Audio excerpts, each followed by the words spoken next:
औरंगजेबाने आपले धर्मांध उद्योग चालू असतानाच महाराजांच्या विरुद्धही छुपी कारस्थाने तो करू लागला. बिचारा औरंगजेब महाराजांनी सुरतेवरून लुटून नेलेले 66 लाख रुपये वसूल करायच्या विचारात होता, परंतु मराठ्यांनी पुन्हा एकदा त्याचाच वारणातील मुलूक लुटून नेला.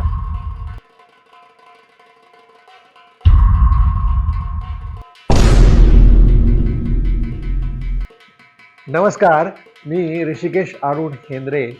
भारिशिटेरियन टेल्स या माझ्या यूट्यूब चॅनलवरील माझे शिवराय या शिवचरित्र मालिकेतील पुढच्या भागात आपल्या सगळ्यांचे पुन्हा एकदा स्वागत.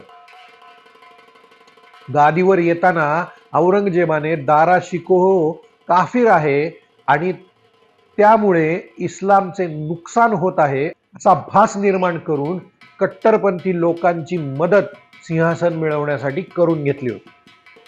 आपण शुद्ध इस्लाम धर्माचे पाठीराखे आहोत हे सिद्ध करण्यासाठी औरंगजेबाने आता विकृत धर्मांधतेचे प्रदर्शन सुरू केले. औरंगजेबाच्या या धर्मकट्टरतेमुळे आणि विकृतीपायी सारा देश ढवळून निघाला.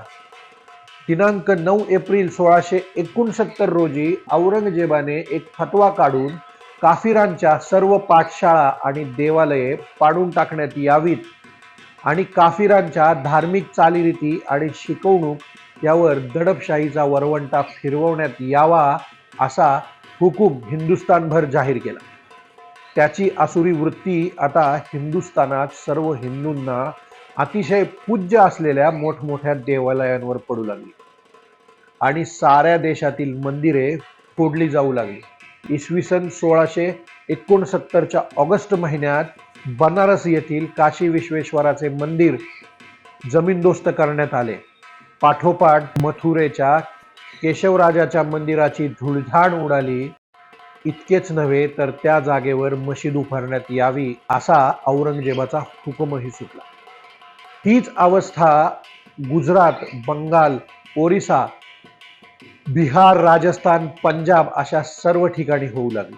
सारा देश या जुलमामुळे घुसळून निघू लागला.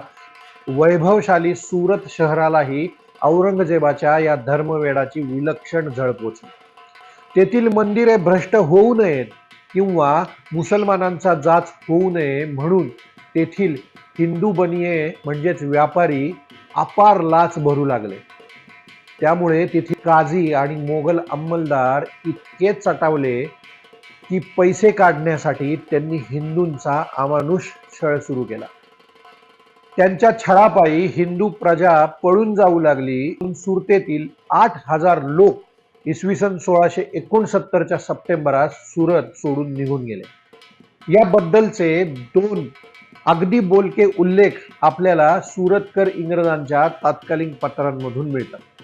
पहिल्या पत्रात जे 26 नोव्हेंबर 1669 रोजी लिहिले आहे त्यात इंग्रज अधिकारी म्हणतात की राज्यकर्त्या मुसलमानांकडून होणाऱ्या असह्य जुलमामुळे आपली मंदिरे भ्रष्ट होऊ नये किंवा त्याच्या कुटुंबाला त्रास होऊ नये म्हणून हिंदू व्यापारी भरपूर लाच भरतात.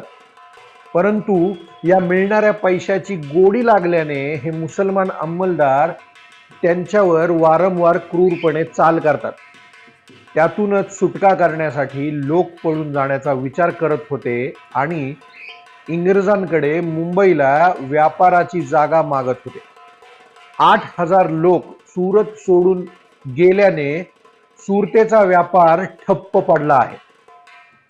दुसऱ्या पत्रात जे 23 डिसेंबर 1669 रोजी लिहिले आहे त्यात इंग्रज अधिकारी म्हणतो, मुसलमानांच्या धर्मछळापासून आपले संरक्षण करण्याच्या विवंचनेत असलेले हिंदूंचे पुढारी भडोच येथे गेले आणि त्यांना बहुतेक तिकडे अपेक्षित उत्तर मिळाले असावे. एका बाजूला औरंगजेबाचे हे उद्योग चालू असताना दुसऱ्या बाजूला शिवाजी महाराजांची कीर्ती सर्व दूर पसरली होती. त्यांचे शत्रू सुद्धा शिवाजी महाराजांची प्रशंसा करीत होते. दिनांक 6 जानेवारी 1670 रोजी इंग्रजी फॅक्टरी रेकॉर्ड्स मध्ये केलेल्या एका अतिशय महत्वाच्या नोंदीमध्ये इंग्रज म्हणतात, शिवाजी मोठा प्रबळ राजा असून सामर्थ्यवान, अशा अनेक शत्रूंना न जुमानता त्याने सर्व कारभार इतक्या धोरणाने चालवला आहे की पोर्तुगीजांची थोडी बंदरे सोडली तर सुरत ते गोवा याच्या दरम्यान बहुतेक सर्व मुलखात आपले बस्तान कायमचे बसवले आहे. याच उल्लेखात ते पुढे असे म्हणतात की त्याचे सर्व किल्ले डोंगरावर बांधलेले आहेत. त्याची प्रजा त्याच्यासारखीच मूर्तीपूजक असली तरीही तो सर्व धर्मांना नांदू देतो. या भागातील अत्यंत धोरणी व राजकारणी पुरुष म्हणून त्याची ख्याती आहे. महाराजांच्या राज्यात सर्व धर्माचे लोक सुखाने नांदत होते असे हा इंग्रज म्हणतो. आणि मागच्याच भागामध्ये आपण हे पाहिले की शिवाजी महाराजांनी त्यांच्या धर्मातल्या लोकांना त्रास दिला म्हणून 4 पोर्तुगीज पादऱ्यांची मुंडकी उतरवली होती. याचाच अर्थ असा आहे की शिवाजी महाराजांचे धोरण हे अगदी सोपे होते. मला माझ्या धर्माचा अभिमान आहे, मी माझ्या धर्माचे पालन करणार, माझी प्रजाही करणार. तुम्ही जर मला त्रास दिला किंवा माझ्या प्रजेला त्रास दिला तर मी तुम्हाला सोडणार नाही. प्रजा म्हणून इतर धर्माचे लोक सुद्धा स्वराज्यामध्ये नांदू शकत होते. खरे तर शिवाजी महाराज आग्र्याहून परत आल्यावर भारतात आणि भारताबाहेरच्या लोकांपर्यंत महाराजांची ख्याती पसरायला सुरुवात झाली होती.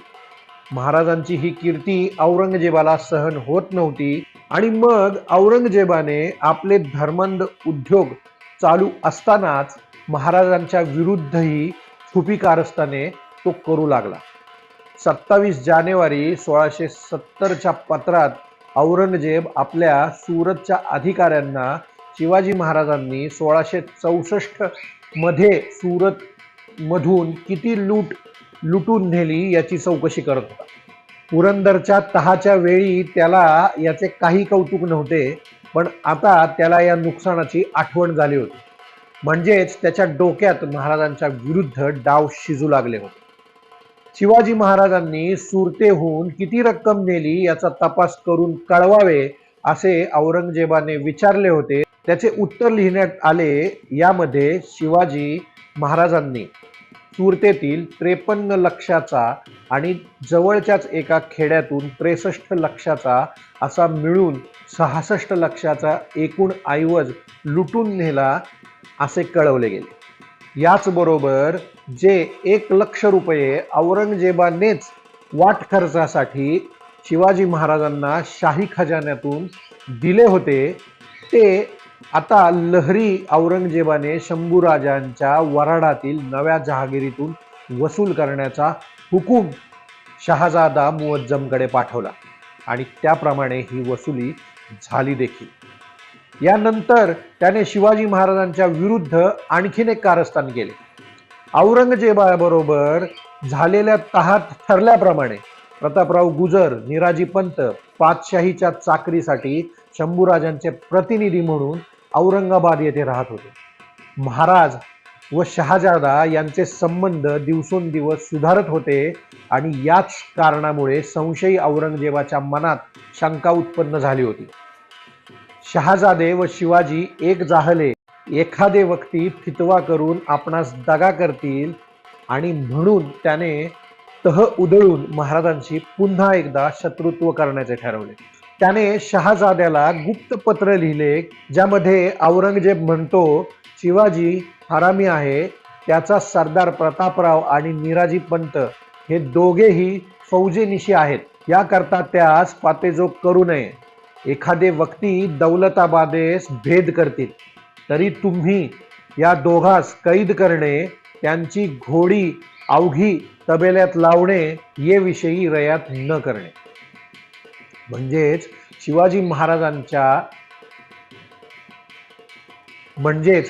शिवाजी महाराजांच्या सरदारांना पकडण्यासाठी औरंगजेबाने शहाजादाला गुप्तपणे फरमान पाठवले होते.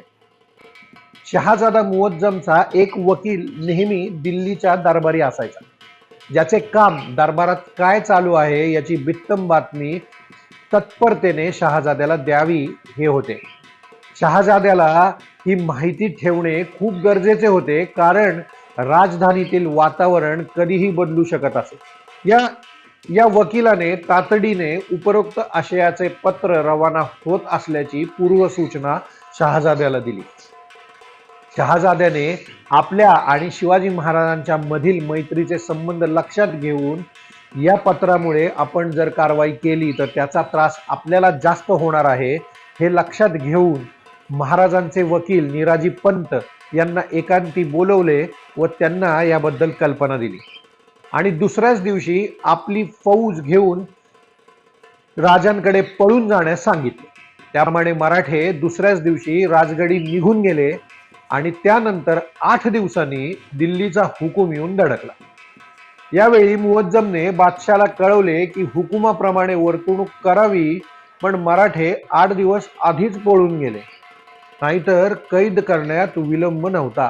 याच वेळी राहुजी सोमनाथ आपल्या फौजेसह वराडात शंभूराजांच्या जहागिरीची व्यवस्था पाहत होते.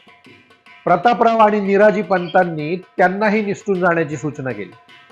त्यानुसार राहुजी सुद्धा सैन्यासह वराडातून निघाले आणि नुसते निघाले नाहीत तर राहुजींनी परतीच्या मार्गामध्ये अनेक गावे लुटली आणि या लुटीसह ते राजगडी दाखल झाले. बिच्चारा औरंगजेब महाराजांनी सुरतेवरून लुटून नेलेले 66 लाख रुपये वसूल करायच्या विचारात होता, परंतु मराठ्यांनी पुन्हा एकदा त्याचाच वराडातील मुलूक लुटून नेला. आज आपण इथेच थांबूया. पुन्हा भेटूया पुढच्या भागामध्ये. तोपर्यंत जय महाराष्ट्र, जय शिवराय.